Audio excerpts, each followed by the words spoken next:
আসসালামু আলাইকুম। সুপ্রিয় নবম শ্রেণীর শিক্ষার্থীবৃন্দ, তোমাদের সবার সামনে আবার সাধারণ বিজ্ঞানের একটি ক্লাস নিয়ে উপস্থিত হলাম। আমরা গত ক্লাসে যেখানে আলোচনাটা শেষ করেছিলাম, পরবর্তী অংশ থেকে আমরা আলোচনাটা শুরু করছি। সেটা হচ্ছে পেট্রোলিয়াম এবং কয়লা নিয়ে আমাদের আজকের ক্লাসটি থাকবে।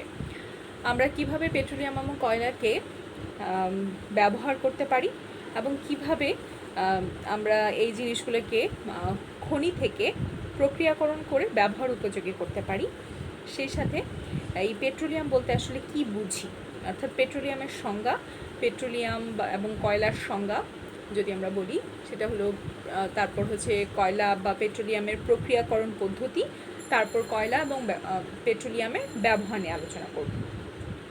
তাহলে শুরুতে আমাদের আলোচনাটা পেট্রোলিয়াম দিয়ে করি।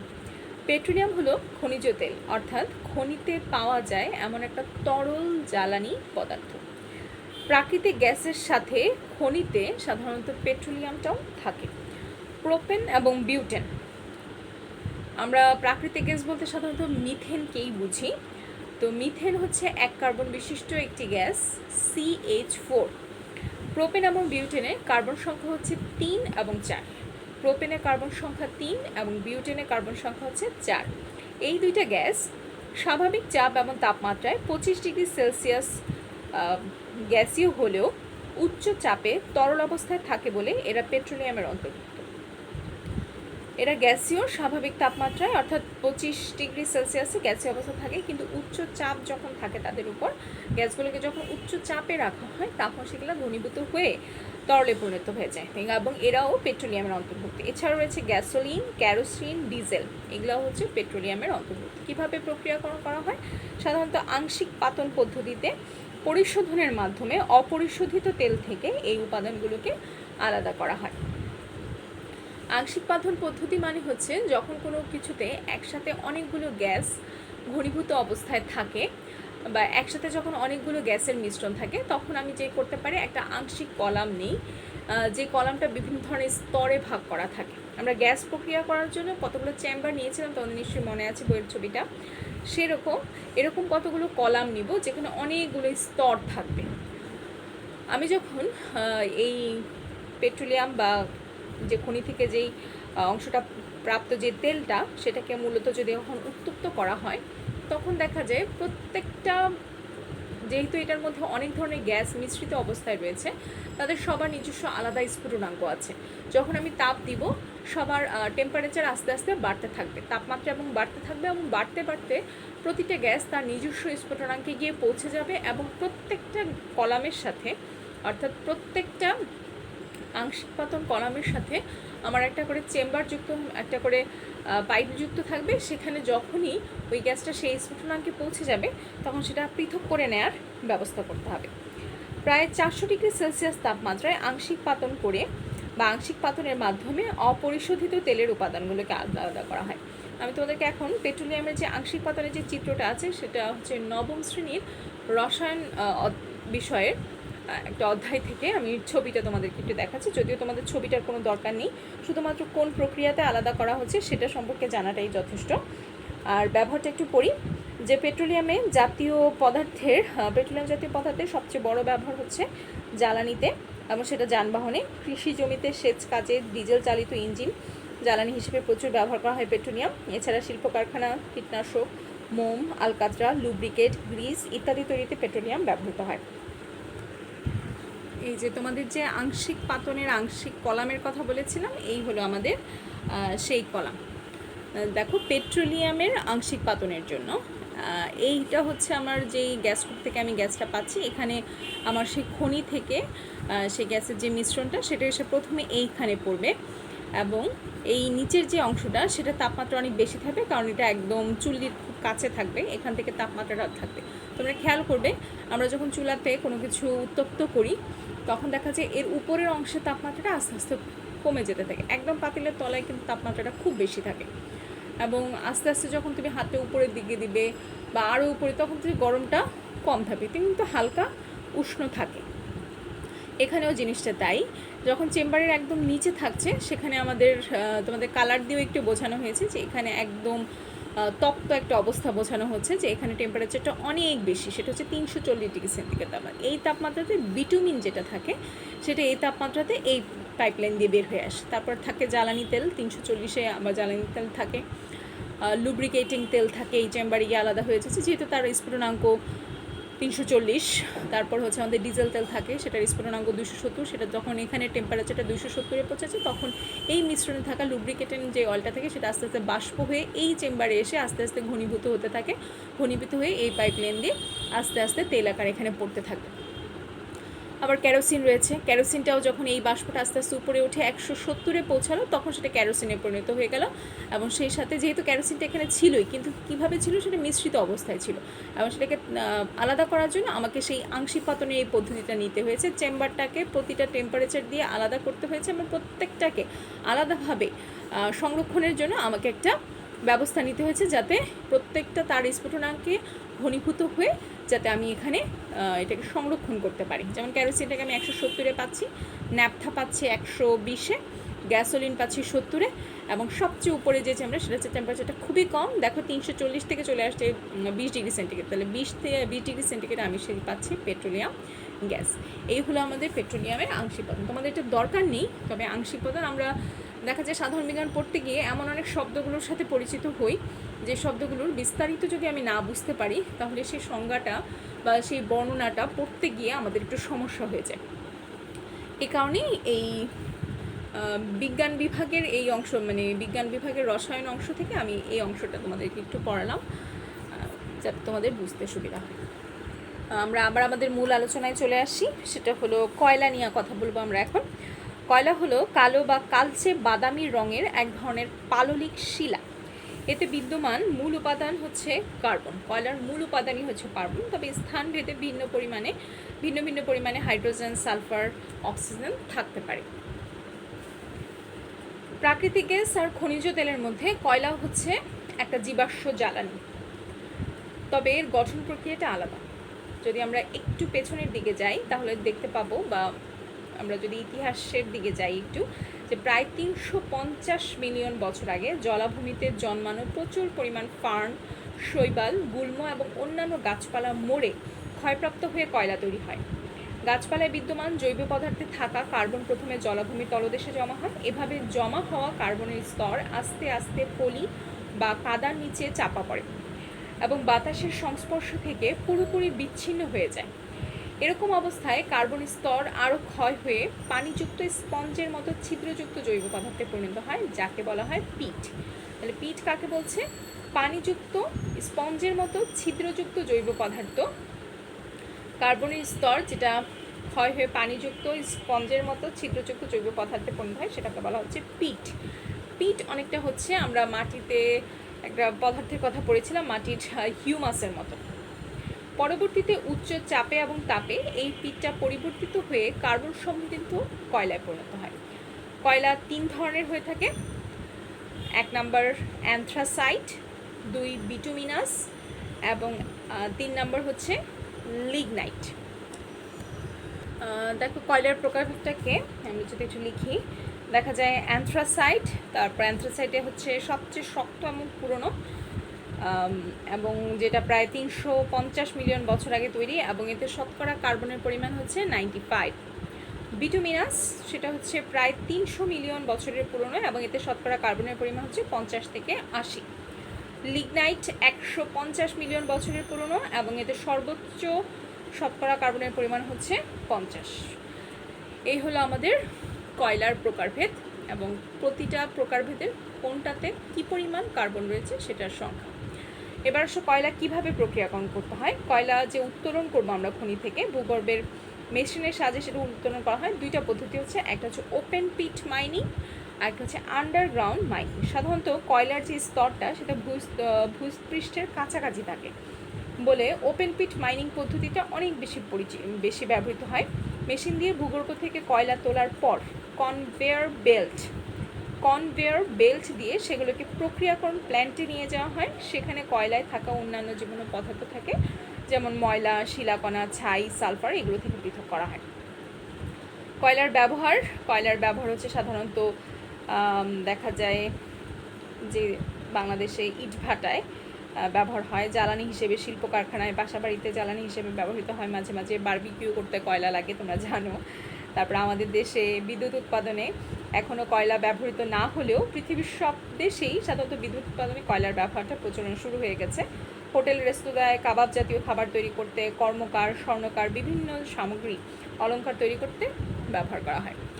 আমাদের এই যে প্রাকৃতিক সম্পদ নিয়ে আমরা এই অধ্যায়ে যে আলোচনাটা করলাম, এই আলোচনা থেকে আমরা এতটুকু বুঝতে পারছি আমাদের যে প্রাকৃতিক সম্পদটা আমাদের আশেপাশে রয়েছে, মাটিতে বিভিন্ন ধরনের খনি, মাটির গঠন, মাটি দূষণ থেকে পড়লাম, সেই সাথে পেট্রোলিয়াম, প্রাকৃতিক গ্যাস, কয়লা নিয়ে পড়লাম। এই সম্পদগুলো কখনোই অফুরন্ত নয়, অর্থাৎ এই সম্পদগুলো কখনো না কখনো নিঃশেষ হয়ে যাবে। তাহলে আমাদের যেটা করতে হবে, একটা এগুলো সংরক্ষণের ব্যবস্থা করতে হবে এবং ব্যবহারের দিকে যথেষ্ট সচেতন হতে হবে, এবং সেই সাথে নবায়নযোগ্য যে শক্তিগুলো আছে সেই শক্তির প্রতি আমাদের নির্ভরযোগ্যতা বাড়াতে হবে। যেমন সৌরশক্তি অফুরন্ত, বায়ুপ্রবাহ অফুরন্ত, পানির স্রোত অফুরন্ত। এগুলোকে কাজে লাগিয়ে আমরা আমাদের প্রাকৃতিক জ্বালানির উপর চাপ কমাতে পারি এবং ভবিষ্যৎ প্রজন্মের জন্য শক্তি সংরক্ষণ করতে পারি। এরপর আসো অনুশীলনীর আমরা যদি একটু অবজেক্টিভগুলো দেখে নিই। দেখো, সবচেয়ে নরম খনিজ কোনটি? সেটা হচ্ছে আমাদের ট্যাল্ক। 2 নম্বর হচ্ছে সাবসয়েল স্তরের মাটি। সাবসয়েল স্তরের মাটি 3টা বৈশিষ্ট্য দেওয়া আছে। একটা হচ্ছে শিলা স্তরে পূর্ণ থাকে, খনিজ পদার্থ সমৃদ্ধ থাকে, জৈব পদার্থ সমৃদ্ধ থাকে, এবং নিচের কোনটি সঠিক বলে বলা হচ্ছে 1, 2, 1, 3, 2, 3, এবং তারপর হচ্ছে আমাদের 1, 2, 3। উত্তর হবে 3, অর্থাৎ গ 2 এবং 3। অর্থাৎ সাবসয়েল স্তরে দেখবে মাটির স্তরটা খনিজ পদার্থ সমৃদ্ধ থাকে এবং জৈব পদার্থ সমৃদ্ধ থাকে। এবার একটা ছোট্ট উদ্দীপক আছে, উদ্দীপকটা পড়ে আমাকে সম্ভবত পরের প্রশ্নগুলো উত্তর দিতে হবে। যেটা হলো, টোকিও শহরে পারমাণবিক বিদ্যুৎ কেন্দ্রের কাছাকাছি মাটিতে কোনো উদ্ভিদ জন্মে না, কেবল মাশরুম জন্মে। 3 নম্বর যে প্রশ্নটা অবজেক্টিভ, সেটা হলো ওই মাটিতে কোনটির আধিক্য বেশি আছে, যে কেন শুধুমাত্র মাশরুমই জন্মে? আসলে শিলার আধিক্য খনিজ পদার্থের, নাকি জৈব পদার্থের, না তেজস্ক্রিয় পদার্থের? উত্তর হচ্ছে তেজস্ক্রিয় পদার্থের আধিক্যটা বেশি, এই কারণেই ওখানে মাশরুমের উৎপত্তিটা বেশি ঘটে। কোন মাটিতে ভালো ফসল ফলে? বালু এবং খনিজ মিশ্রিত মাটিতে, খনিজ এবং খনিজ পদার্থ মিশ্রিত মাটিতে, বালি ও পলি মিশ্রিত মাটিতে, বালি, পলি এবং কাদা মিশ্রিত মাটিতে। উত্তর হবে 4, বালি, পলি এবং কাদা মাটি মিশ্রিত। নিচের চিত্রটা দেখো, এক্স, ওয়াই, জেড এই 3টা স্তর দেওয়া হয়েছে। কোন স্তরে শিলা পূর্ণ থাকে? এক্স, ওয়াই স্তর যদি আমরা বলি, মাটির স্তরগুলো নিয়ে আসলে মোটামুটি এখানে প্রশ্নটা করা হয়েছে। কোন স্তরে মাটির একদম জেড স্তরের নিচে, সেটা হচ্ছে আমাদের শিলার স্তরটা থাকে। 6 নম্বর প্রশ্নটা দেখো, যে সবচেয়ে উপরের স্তরের মাটিতে ভালো ফসল হওয়ার কারণ কি? জৈব পদার্থ থাকে, শিলাচূর্ণ থাকে, খনিজ পদার্থ থাকে, অণুজীব থাকে। উত্তর হচ্ছে জৈব পদার্থ বেশি থাকার কারণে মাটির উপরের স্তরে মাটিতে ফসল হওয়ার পরিমাণটা খুব বেশি। এরপর যদি আমরা সৃজনশীল প্রশ্নটা নিয়ে আলোচনা করি, দেখো 1 নম্বর সৃজনশীল বইয়ে যেটা বলা হয়েছে, বকুলদের এলাকায় মাটি, শিলা এবং খনিজ পদার্থ মিশ্রিত। এই মাটির কণাগুলো আকারে বড়, পানি খুব তাড়াতাড়ি সরে যায়। অপরদিকে শাহিনদের এলাকার মাটির কণাগুলো আকারে ছোট এবং জৈব এবং খনিজ পদার্থ সমৃদ্ধ। বায়োন কি বলে? তোমরা জানো যে প্রক্রিয়ায় মাটিতে থাকা গ্যাসের সাথে বায়ুমণ্ডলে থাকা বাতাসের গ্যাসের বিনিময় হয়, সেটাই সেই প্রক্রিয়াটা, বা যে বায়ুমণ্ডলে গ্যাস মাটিতে চলে আসে, সেটাকে হচ্ছে বায়ুবায়ন পদ্ধতি। তারপর হচ্ছে হরাইজন কিভাবে তৈরি হয়? হরাইজন হচ্ছে একটা মাটির স্তর। মাটি গঠন পর্যবেক্ষণ করতে গেলে এতে সাধারণত 4টা স্তর আমরা দেখতে পাই। এসব স্তরের মধ্যে হরাইজন বলা হয়। এক একটাকে হরাইজন বলি। সবার উপরের প্রত্যেকটার নাম আছে, মাঝখানেরটা নিচেরটার কীভাবে নাম আছে, বই কিন্তু চিত্রসহ আলোচনা আছে। যেহেতু এটা অনুধাবনের প্রশ্ন, চিত্রের দরকার হবে না, শুধুমাত্র যেই স্তরগুলো আছে কোন স্তরগুলোকে আমরা কি বলছি শুধু অতটুকু যদি আমরা পয়েন্ট আকারে লিখে দিই তাতেই যথেষ্ট। বকুলদের এলাকার মাটি কোন ধরনের? বকুলদের এলাকার মাটি হচ্ছে বালু মাটি। বালু মাটির প্রধান বৈশিষ্ট্য হলো এর পানি ধারণ ক্ষমতা খুবই কম। মাটিতে সামান্য পরিমাণে মাটির কণার আকার অনেক বড় হয়ে থাকে, ফলে কণাগুলোর মাঝখানে ফাঁকা জায়গা থাকে। এই কারণে মাটিতে বায়ুবায়ন অনেক বেশি হয়। বালু মাটি খুবই অল্প পরিমাণে শিলা এবং খনিজ পদার্থ থাকে। মাটিতে যদি হিউমাস থাকে তবে তা চাষাবাদের জন্য উপযোগী হয়। বালু মাটিতে পানি খুব তাড়াতাড়ি নিষ্কাশিত হয়। এখন বালু মাটি নিয়ে আমাদের একটু কথা বলতে হবে, যেটা আমরা যেমন মাটির প্রকারভেদ করতে গিয়ে বৈশিষ্ট্যগুলো পড়েছিলাম, ওখান থেকে আমরা একটু কথা বলব। বকুল এবং শাহিনদের এলাকার মধ্যে কোনটিতে বেশি ফসল ফলবে, যুক্তিসহ তোমার মতামত দেওয়া। তাহলে প্রথমেই তোমাকে বলে নিতে হবে বকুলদের মাটিটা কী ধরনের ছিল, আর পরবর্তীতে বলতে হবে শাহিনদের এলাকার মাটিটা আসলে কী ধরনের মাটি। শাহিনদের এলাকার মাটিটা হচ্ছে যে বৈশিষ্ট্যগুলো উদ্দীপকে দেওয়া আছে সেটা পলি মাটির বৈশিষ্ট্যের সাথে মিলে যায়, আর বকুলদেরটা হচ্ছে আমাদের বালু মাটির সাথে। এটা হচ্ছে তোমার এই গয়ের প্রশ্নের জ্ঞানের অংশ। তাহলে প্রথমে এই দুটো কথা বলে নিবে, তারপর তুমি বালু মাটি নিয়ে কিছু কথা বলবে, পলি মাটি নিয়ে কিছু কথা বলবে, এবং যুক্তিসহ তোমার মতামত দিবে যে দুই মাটির মধ্যে একটু তুলনা করবে কেন শাহিনদের ওখানে ফলাফলটা ভালো ফসল ফলবে সেটা সম্পর্কে তুমি যুক্তি দেবে। এবং সবশেষে এই প্রশ্নগুলো 4 নম্বরের প্রশ্নগুলো যেহেতু উচ্চতর দক্ষতার প্রশ্ন, এখানে অবশ্যই তোমার নিজের একটা মতামত রাখবে এবং নিজের মতামত যে তুমি কি মনে করছো। যে সুতরাং এতটুকু বলতে পারো শেষের জায়গায় যে সব দিক বিবেচনায় বালু মাটি অপেক্ষা পলি মাটি উদ্ভিদের অর্থাৎ ফসলের জন্য বেশি উপযুক্ত। অতএব বকুল এবং শাহিনদের এলাকার মধ্যে শাহিনদের এলাকাতে ফসল ভালো করবে। ঠিক আছে, শুধুমাত্র এতটুকু লাইন লিখলেই তুমি কিন্তু সম্পূর্ণ নাম্বারটা পাওয়ার দাবিদার হতে পারো। কিন্তু যদি তুমি এই নিজের মতামতটা এই উচ্চতর দক্ষতায় না লিখো সেক্ষেত্রে কিন্তু এখানে ফুল নাম্বার পাওয়া যাবে না। এরপর আসো 2 নাম্বার যে প্রশ্নটা, সেখানে দেখো চিত্র 1 এটা সিএনজি সিলিন্ডার দেওয়া আছে, চিত্র বি এবং চিত্র সি। 1 নম্বর প্রশ্ন হচ্ছে পেট্রোলিয়াম কি। তো সংজ্ঞা তোমরা সবাই জানো যে পেট্রোলিয়াম হচ্ছে যে সকল তরল জ্বালানি পদার্থ খনিতে থাকে তাকে পেট্রোলিয়াম বলে, যে সকল তরল জ্বালানি পদার্থ খনিতে পাওয়া যায়। তারপর বলছে জীবাশ্ম জ্বালানি কি। জীবাশ্ম জ্বালানি হচ্ছে হাজার হাজার বছর ধরে মারা যাওয়া গাছপালা এবং প্রাণীর পচা দেহাবশেষ কাদা এবং মাটির সাথে ভূগর্ভে জমা হয় এবং সময়ের সাথে সাথে সেটা বিভিন্ন শিলা স্তরে ঢাকা পড়ে এবং শিলা স্তরের চাপে সেটা আমাদের পচে প্রচণ্ড চাপে ঘনীভূত হয়ে তাপে দেহাবশেষ বিদ্যমানের জৈব পদার্থসমূহ প্রাকৃতিক গ্যাস পেট্রোলিয়াম কয়লায় রূপান্তরিত হয়। এবং প্রাণীদেহের পরিবর্তনের ফলে এই যে আমরা যে জিনিসগুলো উৎপন্ন যে জ্বালানিগুলো পেলাম তাদেরকে আসলে আমরা বলি জীবাশ্ম জ্বালানি। এই চিত্রের জ্বালানিটি খনি থেকে তুলে কিভাবে ব্যবহার উপযোগী করা যায়। অর্থাৎ এ নাম্বার চিত্রটা আসলে কি বোঝাচ্ছে, কিছু কি বোঝা যাচ্ছে চিত্রটা দেখে? এই চিত্রের জ্বালানি হচ্ছে সাধারণত মিথেন গ্যাস। এটা আসলে মিথেন গ্যাসটাকে বোঝানো হয়েছে। প্রাকৃতিক গ্যাসের প্রধান উপাদান, প্রাকৃতিক গ্যাসের প্রক্রিয়াকরণ জটিল প্রক্রিয়া, সেই জটিল প্রক্রিয়া নিয়ে আসলে এখানে মূল আলোচনাটা হচ্ছে, মানে অর্থাৎ প্রাকৃতিক গ্যাস উত্তোলনের যেই চিত্রটা সেটাই আসলে এখানে চিত্র বিতে দেওয়া হয়েছে। এবং এর ফলে যেহেতু এটা 3 নম্বরের প্রশ্ন, তোমাদের কাজ যেটা হবে প্রাকৃতিক গ্যাস প্রক্রিয়াকরণের বইয়ের যে চিত্রটা আছে সেই চিত্রটা তোমরা এখানে আঁকবে, একে সেখানে আমাদের প্রাকৃতিক গ্যাস উত্তোলনের যে প্রক্রিয়াকরণ ধাপটা আছে সেটা সম্পূর্ণটা এখানে বর্ণনা করবে।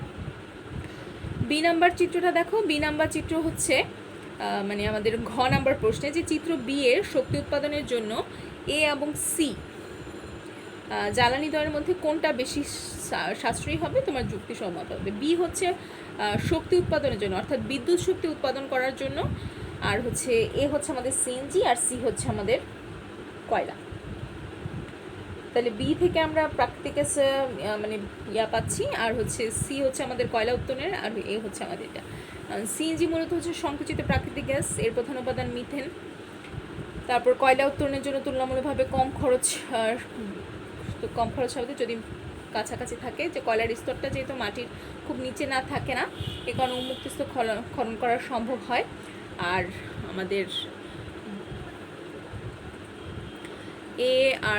এ হচ্ছে আমাদের প্রাকৃতিক গ্যাস মিথেন, আর সি হচ্ছে যেহেতু আমাদের কয়লা উত্তোলনের ক্ষেত্রে দেখা যায় পরিবেশগতভাবে সেটা বিভিন্ন ধরনের, মানে যেহেতু একদম মাটির প্রথম স্তরেই আমরা কয়লা উত্তোলনটা করতে পারি, কাছাকাছি থাকে, এ কারণে এটা কম খরচে সম্ভব হয়ে থাকে। আর যেহেতু মিথেন গ্যাস যেটা থাকে অপরদিকে মিথেনকে প্রচণ্ড চাপের জন্য সংকুচিত হয়, তখন শুধুমাত্র তখনই জ্বালানি হিসেবে সেটা ভালো হয়ে ওঠে। তো ফলে দেখা যায় বিদ্যুৎ উৎপাদনের জন্য জ্বালানি হিসেবে কয়লাটাই সবচেয়ে বেশি সাশ্রয়ী গ্যাস থেকে, কারণ এটা যে উত্তোলনের যে প্রক্রিয়াটা, মানে এখানে তোমাদের মূল আলোচনাটা হবে বি চিত্রে, যেহেতু প্রাকৃতিক গ্যাস নিয়ে কথা বলা হয়েছে, তাহলে বি চিত্রটা শক্তি উৎপাদনের জন্য, এই প্রাকৃতিক গ্যাসটা তৈরির জন্য আমাদের এর যেই প্রাকৃতিক গ্যাস এ এবং সি জ্বালানির মধ্যে কোনটা বেশি সাশ্রয়ী হবে। তো দেখা যায় যেহেতু সবগুলোই জীবাশ্ম জ্বালানি, এর মধ্যে যেহেতু যে কয়লা উত্তোলনের ক্ষেত্রে তোমরা দেখবে কয়লা উত্তোলনের যে প্রক্রিয়াটা তোমাদের বইয়ে বর্ণনা করা হচ্ছে, সেখানে দেখবে কয়লা উৎপাদনের জন্য যেহেতু এটা খুব মাটির কাছাকাছি স্তরে থাকে, এ কারণে সেটা তোলাটা খুব সহজে হয়ে যায়, এ কারণে এটা বেশি সাশ্রয়ী, কম খরচে করা যায়। আর প্রাকৃতিক গ্যাসে তো তোমরা মানে গয়ের প্রশ্নতে এই উত্তরটা তোমরা আলোচনাই করে আসছো যে যথেষ্ট জটিল একটা প্রক্রিয়া, এ কারণে সেটা সাশ্রয়ীও হয় না। তো এটা এই দুইটার পদ্ধতির মধ্যে একটু তুলনা করবে, প্যারা আকারে তুলনা লিখে তুমি নিচে লিখবে যে কোনটা আসলে সাশ্রয়ী ছিল, এবং প্যারা আকারে যখন তুমি প্রতিটা বর্ণনা দিবে তখনই আসলে যুক্তিগুলোর সামনে চলে আসবে।